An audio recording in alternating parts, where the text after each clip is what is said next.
பக்தி வைராக்கியத்தின் பரிசு.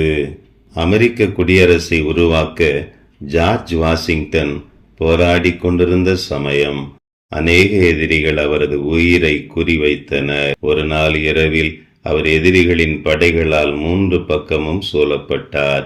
எதிரே பனியினால் உறைந்து போன ஒரு பெரிய ஆறு. என்ன செய்ய வேண்டுமென செய்வதறியாது திகைத்து நின்றார் ஜார்ஜ் வாஷிங்டன்.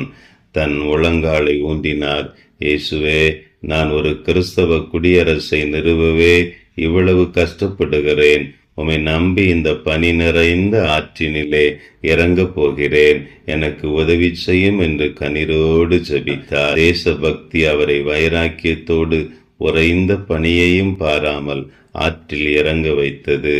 பின்னாட்களில் அவரது அரிய முயற்சியால் அமெரிக்க குடியரசு உருவானது. அமெரிக்க ஐக்கிய நாடுகளின் தேச தந்தை ஜார்ஜ் வாஷிங்டன் என்ற உயர்ந்த அந்தஸ்தையும் பெற்றார். நம்மில் வாசமாயிருக்கிற ஆவியானவர் நம்மிடத்தில் வைராக்கிய வாஞ்சையாயிருக்கிறார் என்று சொல்லி யாக்கோபு 4:5 எழுதப்பட்டிருக்கிறதே. அவர் என்னை கொன்று போட்டாலும் அவர் மேல் நம்பிக்கையாயிருப்பேன். யோபு 13:15 எழுதப்பட்டிருப்பதைப் போல நாமும் இந்த உபத்திரவத்தின் மத்தியிலே வைராக்கியமாயிருப்போம் என்று சொன்னால் ஆண்டவர் இழந்து போன அனைத்தையும் திரும்ப கொடுத்து ஆசீர்வதிக்கிறவர். நம்முடைய பக்தி வைராக்கியம் அநேக காரியங்களை சாதிக்க தூண்டும்.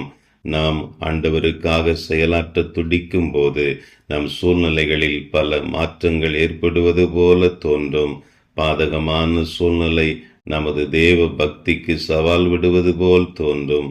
ஆனாலும் நம் சூழ்நிலையை பாராமல் சூழ்நிலையை மாற்றி அமைக்கும் தேவனை நம்பி செயல்பட்டோமானால் தேவன் நம்மையும் விடுவித்து வழி நடத்துவார். பிரியமானவர்களே, தேவனை தேடும் தாசர்களுக்கு தேவை யாவும் தேடி வந்து கிடைக்கும்.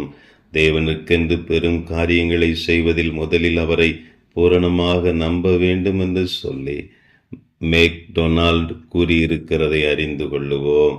எங்களை நேசிக்கிற நல்ல ஆண்டவரே, இந்த அருமையான வார்த்தையை கேட்டுக்கொண்டிருக்கிற நாங்கள் வைராக்கியமாய் வாழ எங்களுக்கு உதவி செய்யும் ஆண்டவரே. அருமையான தானியேல் 3:28 எழுதப்பட்டிருக்கிறது.